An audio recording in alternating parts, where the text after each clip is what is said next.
The year is 10,000 BC. Outside a limestone cave in what is now modern-day France, the wind is howling at 40 miles an hour. Inside, huddled around a dying hearth, a 19-year-old woman's water just broke. There are no epidurals, there is no sterile lighting, no fetal heart monitor, and no obstetrician. Statistically speaking, she has a 50-50 shot of surviving the night. And the baby? Even less. For modern humans, pregnancy is a highly medicalized, carefully scheduled 9-month journey. But for 99% of human history, getting pregnant was an extreme, high-stakes gauntlet of bizarre herbal chemistry, terrifying spiritual warfare, and raw, unvarnished survival instinct. Forget the comforting myth that ancient women just squatted in a field, dropped a baby, and went right back to gathering berries. Our ancestors practiced a form of primal medicine so intensely logical, and sometimes so profoundly disturbing, that modern science is only just now realizing they actually knew exactly what they were doing. Before an ancient woman could even worry about surviving labor,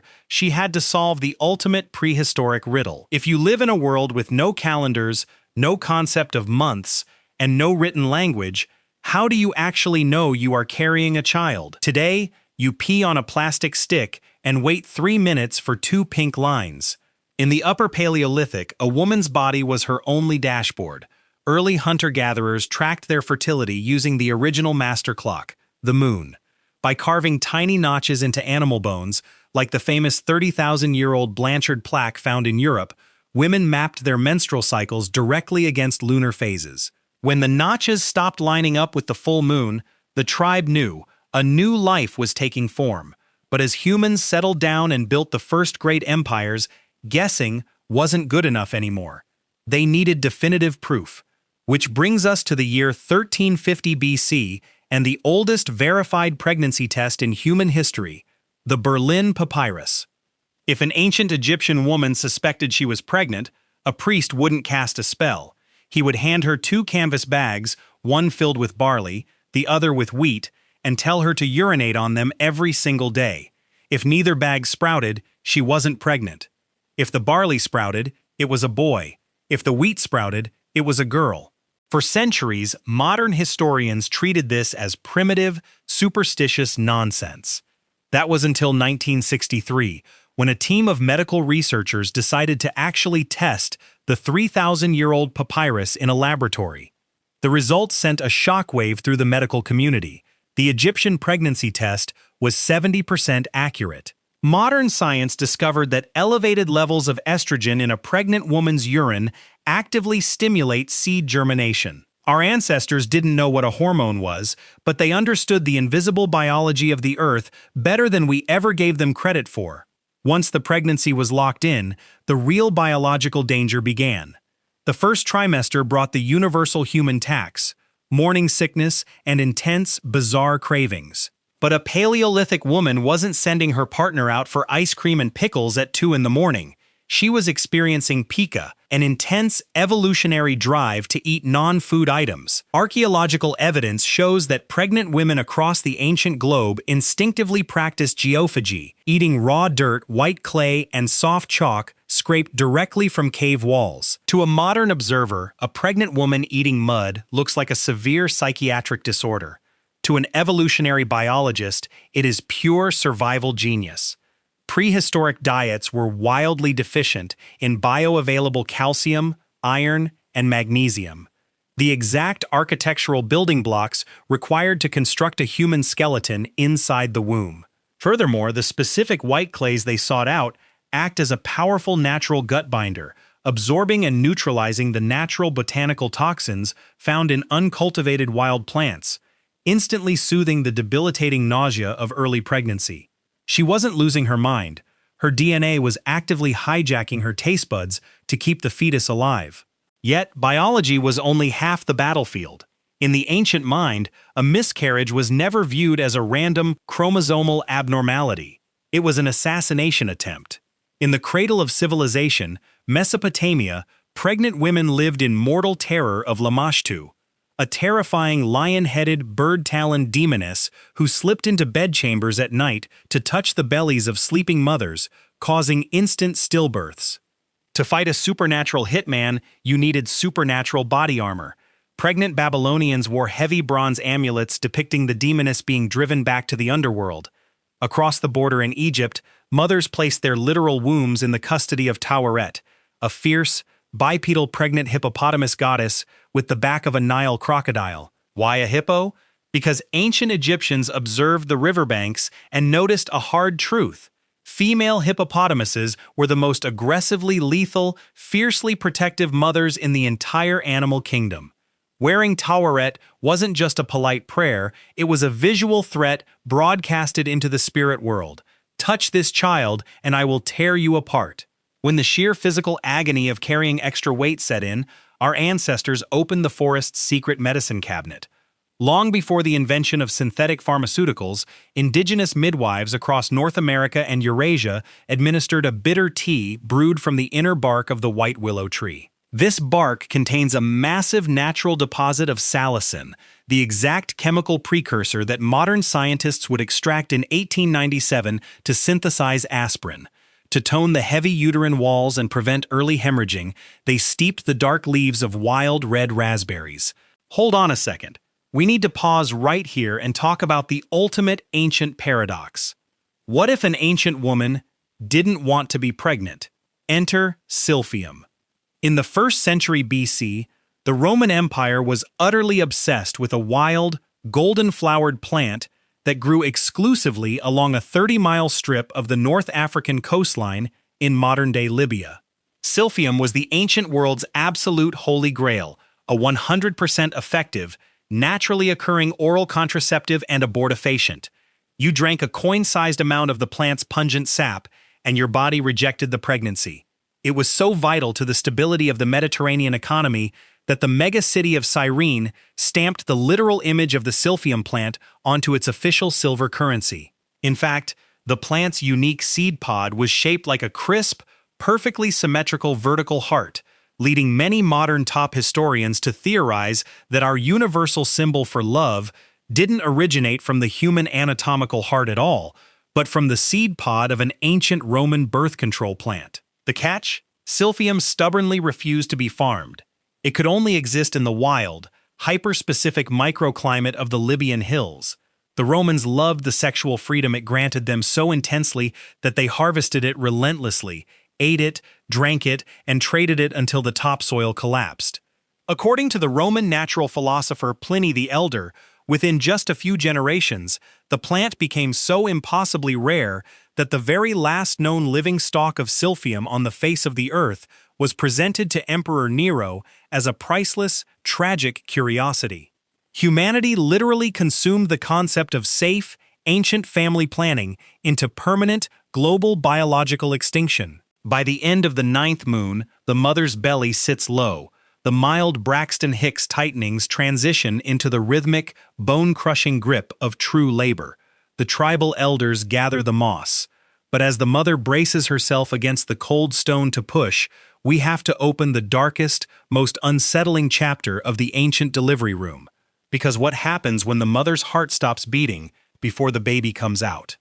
Welcome to the grim, historical reality of coffin birth and the extreme emergency protocols of the prehistoric world. To understand the absolute precipice of survival, we have to look at what archaeologists call the most haunting discovery in prehistoric excavations: coffin birth. Imagine a shallow, late Stone Age grave unearthed by modern researchers.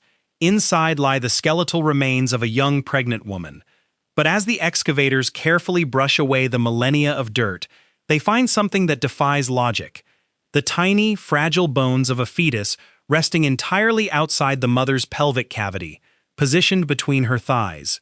To the ancient tribes who witnessed this happen in real time, it was the ultimate, terrifying manifestation of a demonic curse. They believed an invisible entity had ripped the child from the womb post-mortem. But modern forensic anthropology has finally unlocked the grim science behind the myth. When a pregnant woman died before giving birth, the natural process of decomposition would begin inside the sealed, oxygen-deprived environment of a burial. As natural bacteria multiplied, they produced massive volumes of trapped carbon dioxide and methane gas within the abdomen. The building pressure inside the torso would expand until it replicated the mechanical forces of active labor, literally forcing the deceased fetus out through the birth canal hours, or even days, after the mother's heart had stopped beating. It is a brutal reminder of the raw, violent physics of human anatomy operating completely detached from life. But for the living mothers who managed to endure the entire 9-month gauntlet, the hour of delivery required a complete rejection of everything you see in modern hospitals.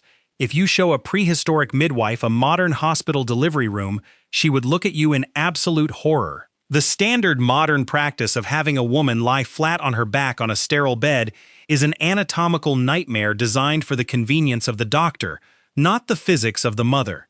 In the ancient world, women understood a fundamental law of nature: gravity is your greatest ally. From the plains of North America to the rainforests of the Amazon, ancient women gave birth in active, kinetic positions. They knelt on thick mats of freshly gathered moss. They clung to heavy leather ropes suspended from the sturdy branches of old-growth trees. They squatted over specially carved birthing stones, or sat on heavy, low-slung wooden stools with horseshoe-shaped cutouts. By remaining upright, the mother's pelvis naturally widened by up to an extra 30%, allowing the weight of the baby to naturally assist in expanding the birth canal. Yet, this monumental physical effort could not take place within the comfort of the main camp. As the contractions intensified, the mother was systematically moved away from the tribe into a highly isolated, specially constructed birthing hut, made of woven reeds or animal hides. Modern critics often point to this as evidence of ancient cruelty, a forced exile driven by primitive superstitions that viewed a bleeding woman as spiritually unclean. And while those spiritual taboos absolutely existed, the isolation protocol possessed a deeply practical, evolutionary survival mechanism. Labor is loud, prolonged, and produces a massive, undeniable scent of biological waste and fresh blood. If a woman gave birth in the center of a temporary nomadic camp, that concentrated scent would act as a homing beacon for apex predators: cave hyenas, dire wolves, and saber-toothed cats, endangering the entire community. The birthing hut wasn't just a site of ritual exile, it was a tactical perimeter designed to keep the most vulnerable members of the species invisible to the jaws of the wild. But surviving the delivery of the child was only half the battle. The tribe now faced an immediate life-or-death decision that would determine whether the newborn would live to see its very first week, or vanish entirely into the statistics of history. What happened when nature failed? What happened when the baby was breached, or the mother's pelvis was too narrow? In the absolute darkest emergencies, ancient medicine turned into raw, uncompromising surgery. For centuries, Western medical textbooks claimed that the cesarean section, the surgical removal of a baby through the abdomen, was a purely modern invention, fatal to the mother in almost every instance before the age of modern anesthesia. But in the late 1800s, British explorers traveling through the kingdom of Bunyoro Kitara in modern-day Uganda witnessed something that completely shattered Eurocentric medical assumptions. They observed indigenous healers performing a highly sophisticated emergency abdominal C-section on a young mother. The surgeon did not use steel scalpel blades or chemical antiseptics.